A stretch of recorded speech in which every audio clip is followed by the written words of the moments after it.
Hello, this is Late Edition. Our menu today is why Nigerian graduates don't get jobs. Now what this question translates is, does being a graduate in Nigeria earn you a job? In other words, is paper, certificate, a visa to securing a job? Well, the common assumption in this part of the world is that being a university graduate or having a first degree puts you in a better stead than those who do not have. The scenario is further complicated by the, of course, emphasis on paper qualification by most employers of labor. Moreover, a bachelor's degree is fast losing its seeming prestige. But wait a minute, what kind of jobs are we talking about? We all know that, except of course you're fortunate to get a job in one of those multinational oil companies where you get paid as much as hundreds of thousands of naira monthly, you are stuck with a level 8 entry in government employment. Now let's look at the NBS report, that's recent report. It noted that Nigeria has a high youth unemployment of about 25.2% at the end of 2015. Now, 2.9 million graduates were estimated to have lost their jobs within that period, while the number of those unemployed increased from 11.1 million in the third quarter of 2016 to 11.59 in the fourth quarter also of 2016. And there have been several efforts to change the narratives. And we ask, can the situation be remedied, or is it a hopeless one? Well, I'll be joined shortly by two professors of education.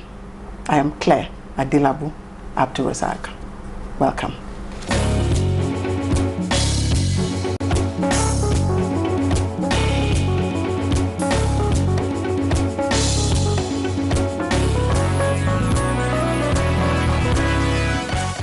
Professor Musa Maisamari is Dean, Faculty of Education, University of Abuja.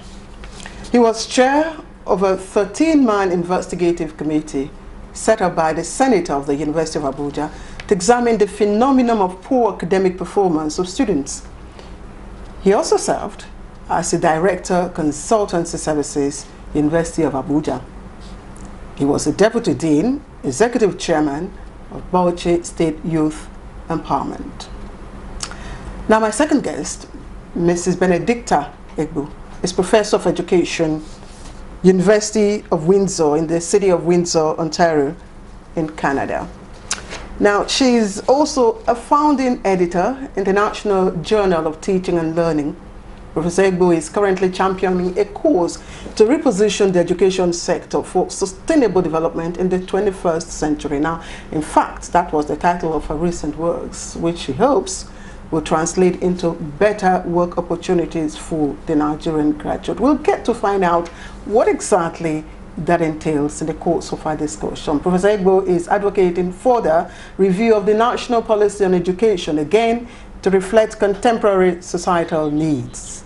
Scrapping of the National Certificate of Education, NCE, and the adoption of Bachelor of Education, BEd, as minimum qualification for the teaching profession in Nigeria. All of this, both professors in education hopefully would give jobs to our graduates. I'd like to welcome you to Late Edition. Thank you for joining me. Thank you. You're welcome. Thank you. So we are moving away from the norm of, quality of education and all that. Let's look at why Nigerian graduates don't get jobs. You must have heard from the statistics of the NBS. But let's begin with what exactly is a job?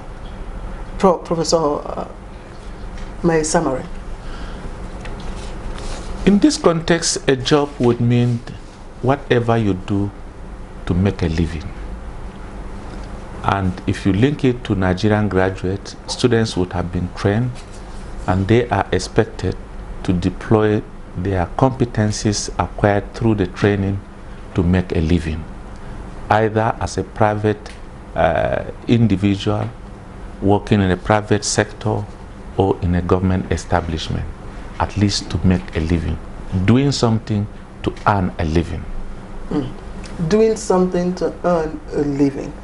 Professor Egbon, what's your concept of what a job is? I'd like to begin from the perspective of the issue of what is education supposed to provide to beneficiaries, first of all. And there are typically two things that education provides to beneficiaries. The first is improvement of life chances, and the other is ligatures. And both of these things are the benefits of being educated.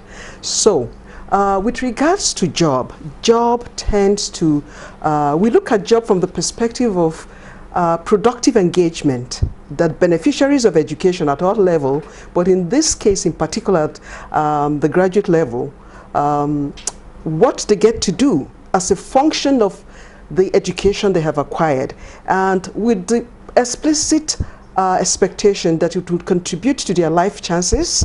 In other words, their chances of living a better life, better than what it would have been had they not received university education, and also improving their quality of life. So, in other words, education, job is something they do to improve their quality of life, and that the chances that they would live a prosperous and decent life within the context of what the society defines as a progressive and quality life. You've talked about, in the context of education. I like to again ask, because sometimes we hear graduates tell you the kind of job, they qualify the kind of job, they want. Oh, I'm looking for a very good job. Now, in that context, does job mean enabling power, probably enabling power in terms of finance, Prof? Well, certainly the kind of jobs one does determines the quality of life one lives, and this is tied to your income.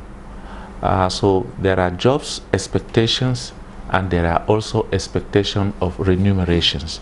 So when somebody says he's a graduate and he expects a decent job, well, decency here to me means legal earning of a livelihood, not whether it is a job where you sit in an office or it's a job you are in the field. Your training, your competence should determine where you now display those skills. So if it is erroneously believed that a decent job means you must be in an office, then I say that is a wrong concept.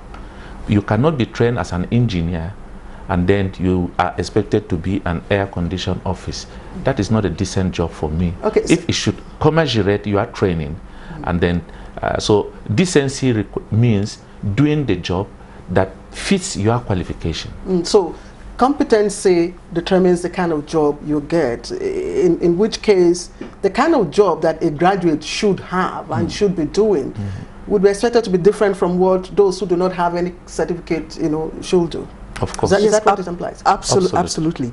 The data, the global data, and certainly the NBS data indicates that there's an assumption, a general assumption that those who have acquired university education ought to do much better in terms of access to better jobs, and access to improved income, they ought to do much better than their counterparts who have not received university education. That's the general notion, that why parents go through a lot to ensure that their children receive some form of higher education, because it's supposed to increase and improve their ability to earn a decent income for an improved quality of life. So it's commensurate with university. If you've attended university, you're expected to get a better job and to live a better life. Although it doesn't often work that way, certainly not within the context of the 21st century, because entrepreneurship, there's the idea of entrepreneurship.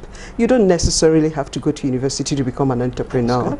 And so that's the issue, the area where, of course, many governments, and certainly I've noticed that even in Nigeria, it's an issue that we're trying to encourage entrepreneurship, and that not everyone necessarily have to acquire university education in order to be able to earn a decent living wage, and a decent income in order for them to live a decent life. So, but that's a different matter. But yes, in response to your question, you're supposed to, in principle, theoretically, you're supposed to get a better job as a function of having received university education. Okay. Let me read out NBS statistics in 2017. That's just last year. It says that unemployment was higher among people within the labor force that have post-secondary school qualification, and 31.8% unemployment, and 50% combined unemployment and underemployment. That's in third quarter of 2017.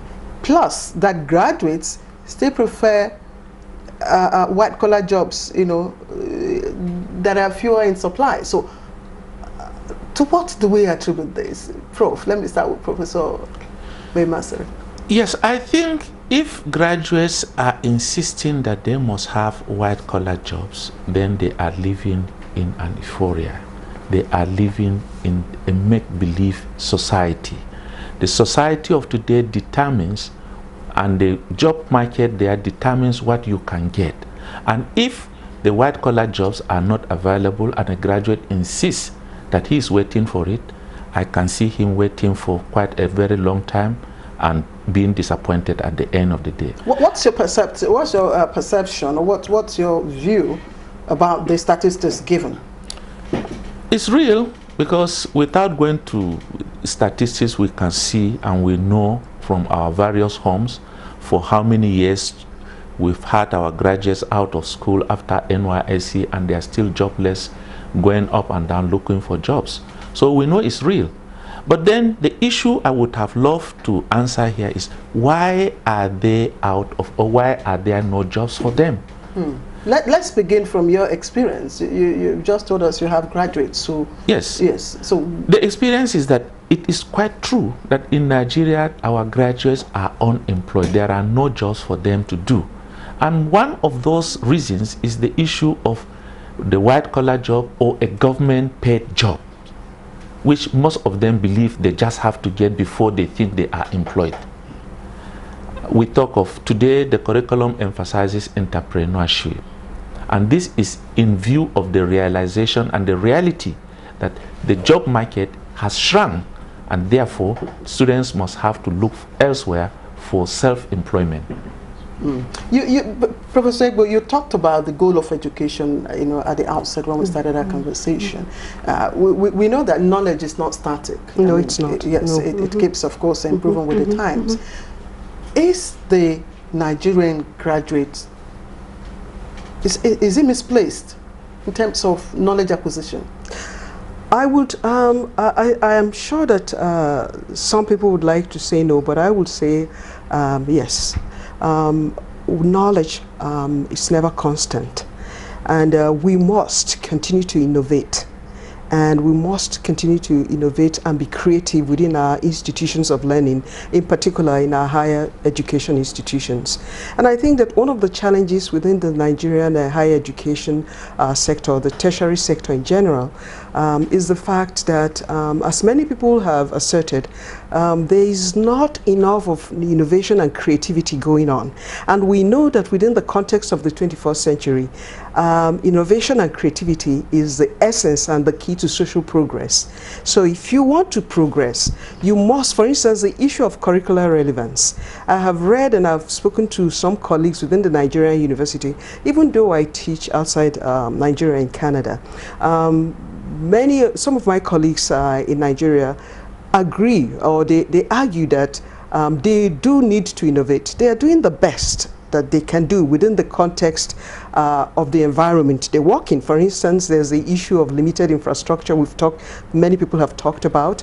There's limited resources and support in some cases. And I would say in general, not just within the higher education institutions, in general, there's a limitation of infrastructure to support and tools to support effective learning. So what happens in general, and also because we're talking about universities in our higher education institutions, is that we expect results and success when people are using 18th or 19th century tools to teach within the context of the 21st century.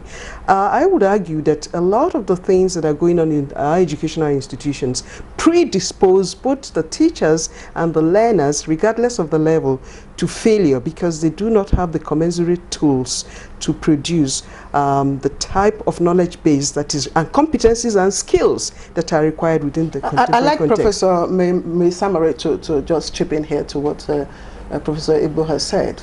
You are in the active service of Yes. lecturing. Yes. You see, what she has said is very correct. The fact that our facilities are not up to date for teaching, particularly disciplines that require skills and competencies. You will discover that if a student is being trained as an engineer, probably the labs are not good enough. Probably we have in our Nigerian curriculum the requirement for sideways where they go for practical experience in industries. And I know the usual synergy is supposed to be that when they are on vacation, they should be in these industries in order to acquire practical experience. But how many of our factories are functional? Even when we send them there to acquire the experience, they just go there to just spend a number of days and then come back. Some of them hardly see the machines. If I may, before we even look at the students, Yes. you know, she talked about, you know, the facilities or the tools available to the teachers, to the Yes. lecturers themselves, Yes. you know, to make the difference, to impact the required knowledge in the student. What is the challenge? What are you dealing with at this moment? Well, the challenge is real, and I think I'm not going to speak as an ASU activist, but you know that's what has been the major problem, that our infrastructures are very poor. They cannot meet our requirement for effective delivery of lectures. Can you be practical? What kind of infrastructure are we talking about? Because when we talk about infrastructure, it's a whole lot of things. Yes, teaching facilities. You can't produce an engineer without a good lab, without active reagents. You can't produce a medical doctor without the facilities that will make him do so. You can't produce even a teacher where you are supposed to use technology for teaching and you don't have the technology even while you are being trained. So how do you deliver? And of course, that impacts on the quality of products we send out. And I've just talked about the engineering particularly. You can't talk of an engineer who will go and supervise the building or the construction of a bridge, that he never had the opportunity of seeing the construction of a bridge while in training. He only saw it on diagrams, slides, and what have you. So when we talk of sideways, we talk of practical experience. These students are supposed to go out and see them. But how many of our bridges are being constructed by Nigerians so that they can go there? And even when they go, where are the construction sites? Some of these things are no more there. But Prof, again, I like to draw some, you know, experience from, you know, your jurisdiction, Canada, where you teach. What is the difference in terms of circumstance and situation, that teachers and lecturers, find themselves? What is the difference between there and here? What makes the difference? I would want to avoid an outright comparative analysis of both environments, because they are very different in terms of, for a number of reasons. For instance, so we're talking about knowledge. Yes, and knowledge is universal. We also have to talk within our discourse, should be situated within the context of the limited resources that we have. That being said, there's a huge difference. The environment within which we work, those of us that teach there, is starkly different from what obtains here. For instance, let me give you a practical example. Each year, most of us are entitled to new computers, okay? Because it's assumed that we need the most up-to-date technological equipment to be able to deliver our lectures. The lecture hall where we teach, for instance, where we are expected to use all sorts of gadgets. So we switch, for instance, from PowerPoint to Prezi to video to YouTube within one lecture. It's the minimum expectation. And so there's a lot of expectation in terms of digital literacy and technological literacy. But we do have the tools are provided to us by the university, by the institutions, okay? But of course you have to understand that in Canada, for instance, education is a provincial affair. The provincial which is the provincial government, which is the state government, funds education. So it's a very different setup. But the tools, it's very, in terms of the facility, the environment, the infrastructure is extremely different. And certainly not just for the professors or the lecturers, even for our students. And that explains also why some of our students who are failing here, when they go abroad, they do much better, because they have the tools, the materials, and the resources and the support to excel in the academic work. Again, however, we also, one of the things I've tried to encourage amongst my colleagues who teach in Nigeria is, we also have to be creative. How can we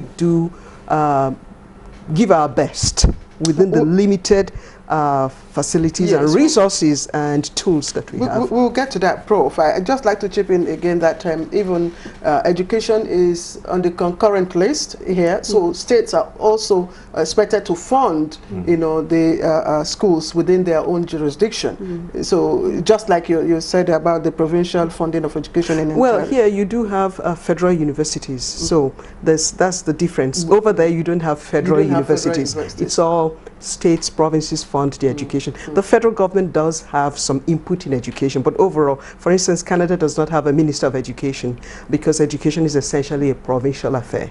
So that's what I was look at that, Prof. If that's a system that is workable here. But again, let me draw your attention to, again, NBS, giving us some statistics of, areas where we call educationally advantaged states in Nigeria. And this is where you have highest number of unemployed youths, such as, surprisingly, Rivers, Akwa Ibom, Bayelsa, and Imo.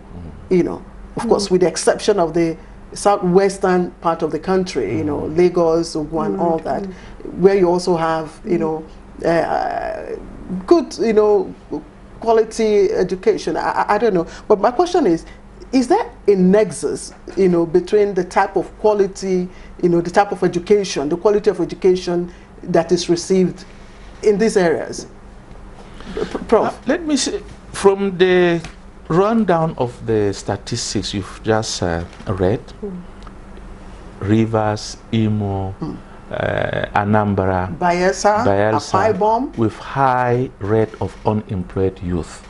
And incidentally, except Bayelsa, these are the educationally developed states.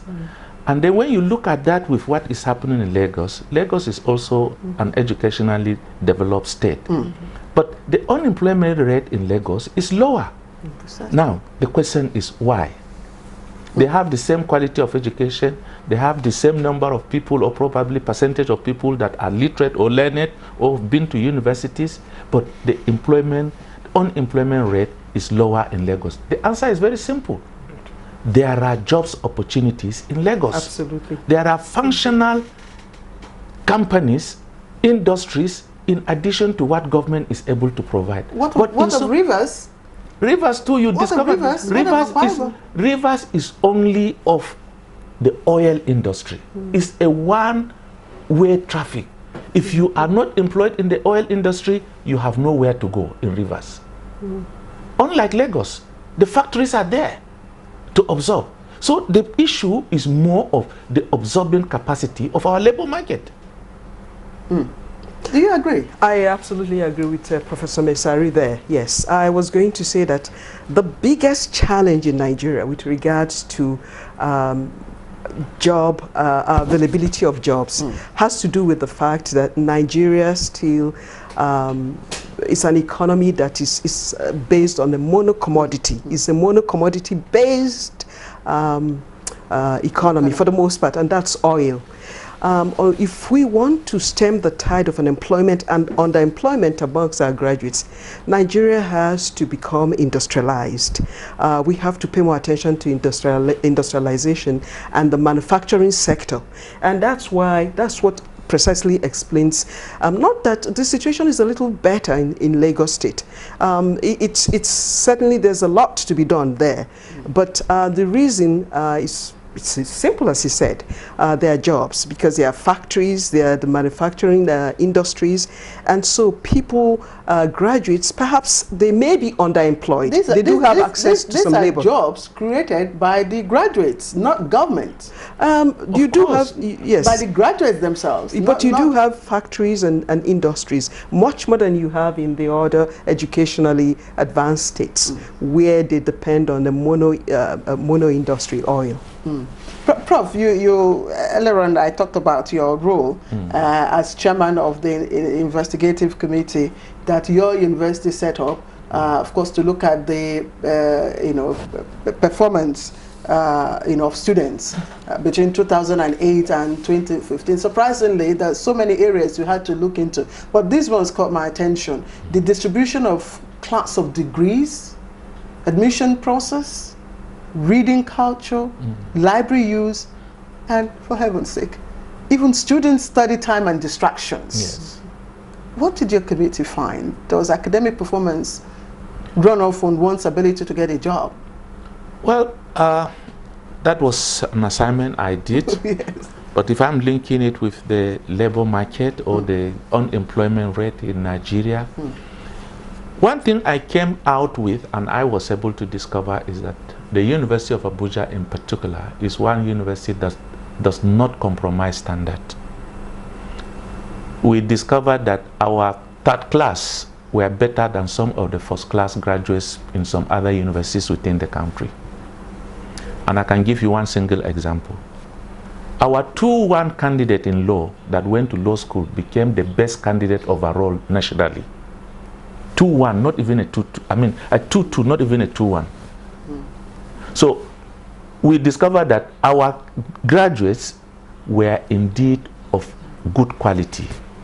We gave them the grades based on our own standard. And I think, sorry if I'm digressing, I was of the view that the present practice, because it is not in our books, but it has become a norm, where agencies of government would advertise the least class of degree that will benefit is a 2-2. And I said, no, I fold that one. Because of that, some universities now have commercialized their classes of degrees. I was shocked last year when a university, one academic session, produced 50 first class. And don't ask me which university. A state university. And I say, well, employers of labor should not just depend on the certificate or the class of degree the person presents. There should be an assessment of the competence of the graduates for employment. If you are coming with third class, tell us what you can do. It should be performance. It should be competence. It should be the skill you demonstrate. And doing that, we will get the best people doing the job. And our certificates would actually spell the capacity of the individual rather than what the person was able to or what somebody wants to do. Okay, if you have something to say to what he has said. I think the issue is over dependence on certification and certificates. I remember certificates does not really equal to competencies and skills. I'll pause you here. I'll pause you here. Professor Musa Maisamari and Professor Benedicta Egbon will be right back. You're watching Late Edition and we're looking at why Nigerian graduates don't get jobs. We'll be right back. Coming up on NTA News 24, Nigeria Today, 7:30, Monday to Friday, with exciting anchors on topical issues.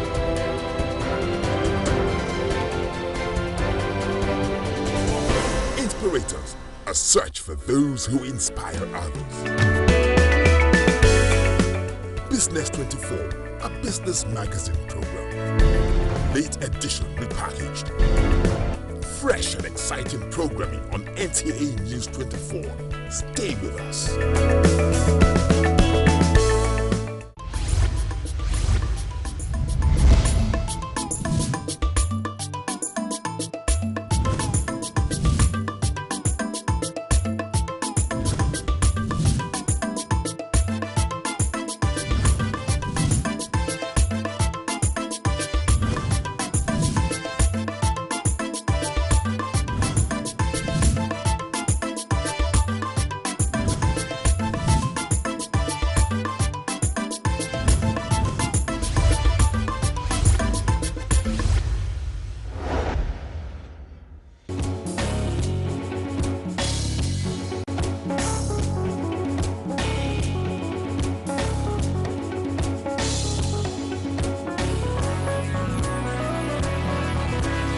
All right, welcome back. This is Late Edition, and today we're looking at why Nigerian graduates don't get jobs. And my guest, I have Professor Musa Maisamari, Dean Faculty of Education, University of Abuja. I have Professor Benedicta Egbon, who is Professor of Education also at the University of Windsor in the city of Windsor, Ontario, Canada.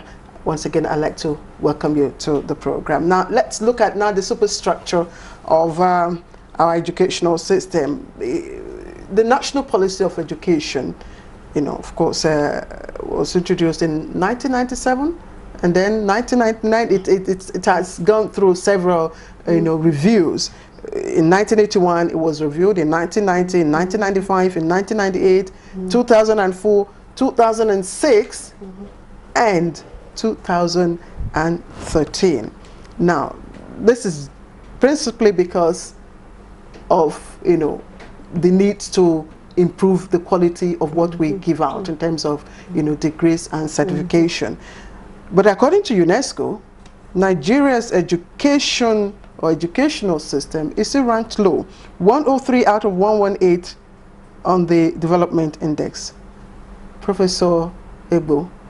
Okay, let me start with Professor, because I know Professor Musa Maisamari. Yes. Is our policy, national policy on education, is it deficient in any way? I want to tell myself and any other person that the national policy on education, right from 1977 Yes. up to today, remains the same in almost every aspect. Yeah. It only changes name, and I believe the changes are as a result of the operators that would want to give at least semblance that they have brought in something new. If you look at the change from primary school to UBE, structurally, is it not the same thing? The only difference that I noted... There was an expansion. Yeah. There was an expansion. Yes. In terms of including vocational skills and vocational That studies. was there was also ever 77. In fact, you remember in the Second Republic, Nigerians went to Korea to import vocational and technical equipment for junior secondary schools. And some of this equipment in many of the states lay fallow until they were wasted or stolen away. Now we are talking of entrepreneurship. we are talking of vocational education. But one good thing that has been left out, do we have any university or college of education that is dedicated to training of vocational and technical teachers?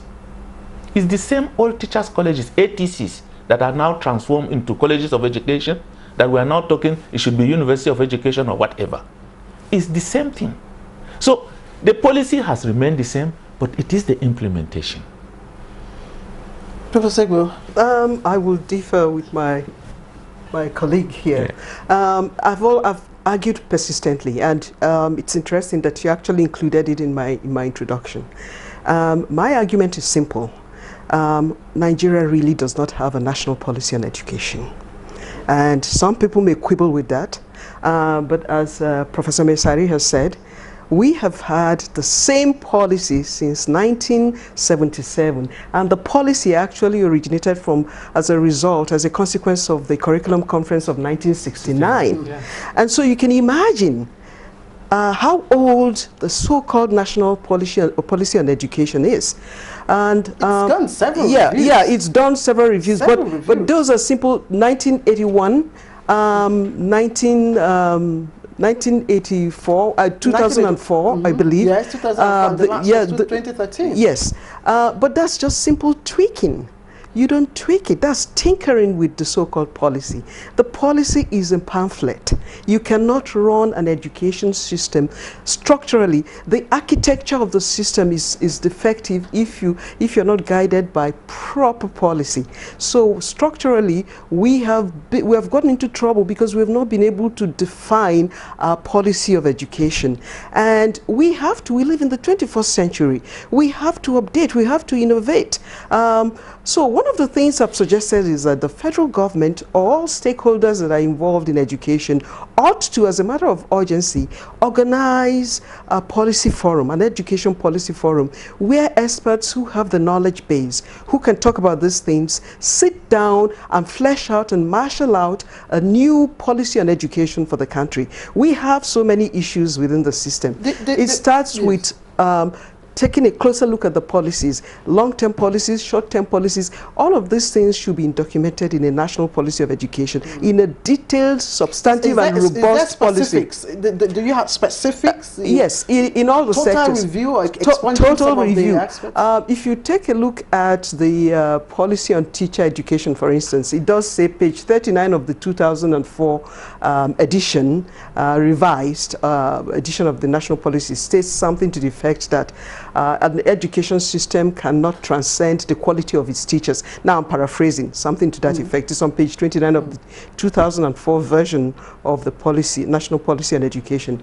But when you look at it, how much details, what details are included? It's just the national policy is simply a statement of fact, just a statement, document. It does not go into details to talk about the operational. Yes. Deadlines. It doesn't tell you what is expected of teachers, what are the actual competencies and the skills, and delivery, the pedagogy. It does not talk about the pedagogy. It does not talk about how we can improve. It does not talk about how teachers can be supported, how you can build the capacity of teachers. And we talk about, for instance, there's a lot of issues within the teaching subsector. We know we have to talk about teacher training. We have to talk about the teacher, curriculum, teacher training curriculum, for instance. We have to talk about building teacher capacity. We have to talk about teacher welfare. There is so much. We have to talk about creating accountability measures so that people are able to hold teachers accountable. But we also have to build their capacity and to support them and talk about their welfare.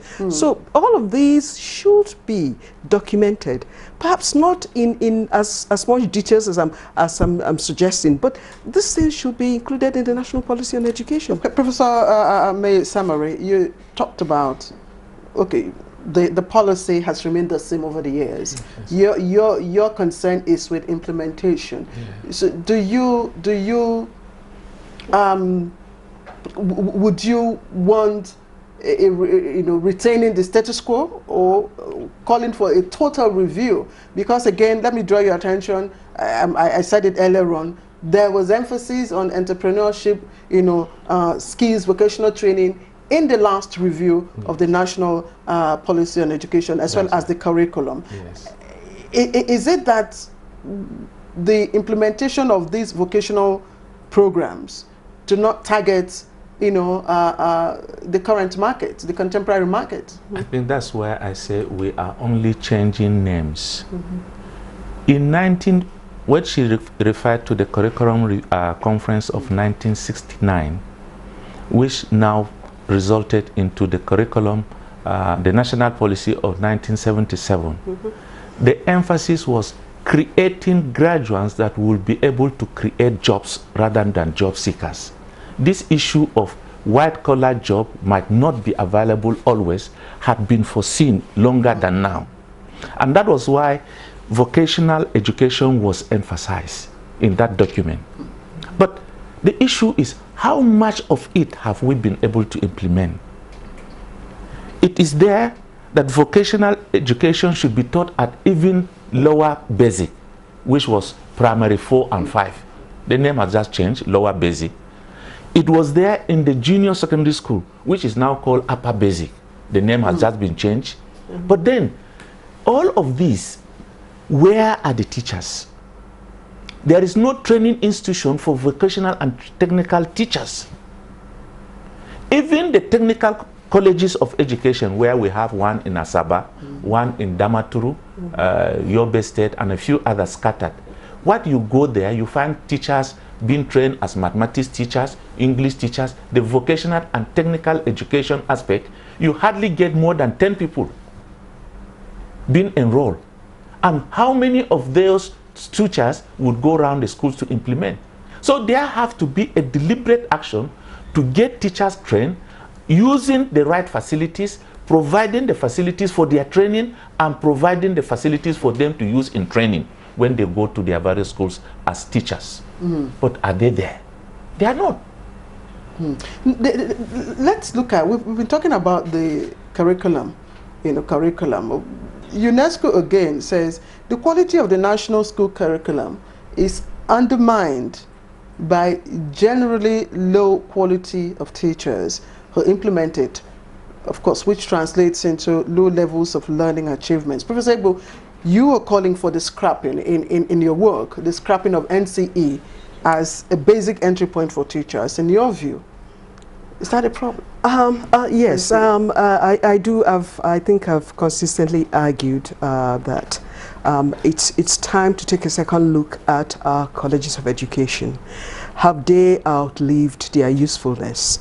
At one point in Nigeria, teachers used to teach on the basis of modern school training or TC2. We have to, but sometimes we're reluctant to do what should be done. Yes, I've called for the scrapping, not scrapping per se, but that we need to take a second look at our NCE programs. Have they outlived their usefulness within the context of the 21st century? And so what I've suggested is that we should adopt a BEd, a Bachelor of Education, as a minimal qualification for teaching in Nigerian schools, certainly at the basic education level, either the primary or secondary, GSS or SSS. We need to. Some people have argued that it's impossible, but I don't think so. We cannot continue to dwell. We must innovate. We must think outside the box. There must be a paradigm shift in the way we do education. And for you, it is holding a BEd? The thing is, there's a proliferation of colleges. I'm a beneficiary of the College of Education when Nigeria had just 5. So I benefited from it, and I know the value of the College of Education. But my argument is that these colleges may have outlived, given the problems, the challenges we have within the teaching sector. It's certainly something that should be explored, and the government might want to take a look at it. At the end of the day, the result might be that no, the colleges of education ought to be retained, but we need to review the policies and the training and how we do things at the colleges of education. I am not criticizing colleges of education per se. I'm saying that just as we must continue to change and innovate, just as we thought about TC2s were no longer necessary at one point. Okay. I think we have to adopt, yes. Yes, let me quickly, I have to fasten up now because of our time. Professor Musa, do you think that NCE has lost its relevance as an entry point for teachers? Does it rub off on the quality of our graduates? No, I don't think we we need to jettison the colleges of education for the sake of quality of education. I think the issue is, are the graduates of colleges of education properly trained as required by the curriculum? That should be the question, rather than saying we should scrap it. Because if they are properly trained, 3 years, yes, is good enough to give them the grounding to be able to teach up to junior secondary school, because that's what the national policy says. They should be able to be, you know, knowledgeable enough in terms of pedagogy, in terms of content area, to teach up to junior secondary school. But then the issue is, how well are they trained? Are they handled by the right caliber of lecturers?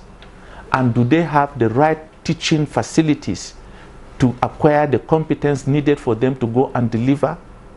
And that's why I say the issue has always been our operations. It's the implementation, not the policy.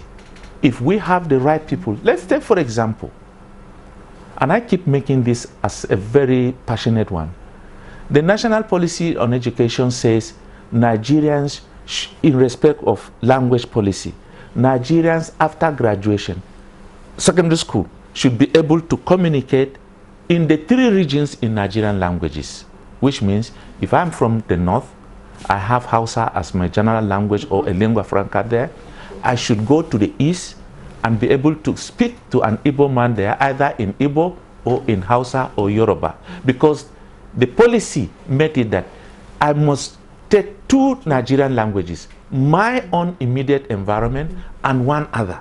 If I'm a Hausa man, I have Hausa as a first language, I should go to the west. That westerner is either speaking Yoruba as a mother tongue or is speaking Igbo as a language she acquired in school. But what do we have today? All the Igbos in the east, in their WAEC, they will register for Igbo. All the Hausas in the north will register for Hausa. All the Yorubas will register for Yoruba. And the simple reason is they don't have teachers to teach them outside those that are within their immediate environment. We have just 3 minutes, and in those 3 minutes, I'd like to quickly, you know, rush these questions. Professor Egbon, you gave an example of the work, you know, scenario in Canada, abroad. And again, Professor Okebukola, we all know him, is an authority in this field, described our, you know, system. He said, let me just quote him. He says, the students are loaded with junks in the curriculum. Cites UK and the US, of course, where the curricula are lesser in theoretical content, you know, content load than what we have here. He says American and British students are exposed to hands-on training, laboratory, in and outdoor projects. Today we talk about students going out for, you know, what do you call it? You know, they are intern. You know, you have internship, you have IT programs. How does that rub off on the ability to, you know, get experience on graduating quickly? Yes, like I said, the internship, the sideways programs are supposed to give them hands-on experience, but they can only have the experience where the factories exist, particularly those in skills and vocational training, engineers and what have you. But how many of these, let's take somebody is doing textile technology, go to Kaduna today, is there anyone? That's where we used to have a lot of them. There is none. So he depends on his lectures, on the slides he saw, and nothing more. Even when he goes to Kaduna, he goes there as an admin officer. Okay, what's the way out, finally? Well, let me just quickly comment that I agree with that comment, that observation. What students learn in Nigeria at all levels of the system is theory-laden. We should be focusing more on more hands-on and experiential learning. As a matter of fact, in Canada, countries like Canada and the United States and so on, the focus is on experiential learning, more hands-on experience for students. And the way forward for instance, there's an area that we have not covered that I would have wanted us to talk about, and that's not letting the government off the hook with regards to students, to graduates having jobs, because it's also a socio-economic problem. It's an economic problem. Most governments are supposed to create jobs for students, so that's an angle that we have not explored. That if we had more time, as well as R&D, research and development, because this is also so R&D, curricular relevance. The curriculum has to be very relevant to the needs of the labor force, of the industry. Okay, so there has to be an interrelationship, a relationship between the labor force, the industry, and the universities, so that they can work out the I'm afraid modalities. I have to pause at this moment. We've really exhausted our time. 1 hour is spent. Professor Benedicta Egbon, Professor of Education, University of Windsor, in the city of Windsor, Ontario, Canada. Thank you very much for joining me. My pleasure. And of course, Professor Musa Maisamari, Dean, Faculty of Education in the University of Abuja. Many thanks to you. We do hope this is not a subject that we can exhaust in just one program. We'll invite you again when you're back in the country. Okay, that'll be great. All right, that's our program for today, late edition. Thank you for watching. We'll be back same time next week. Bye-bye.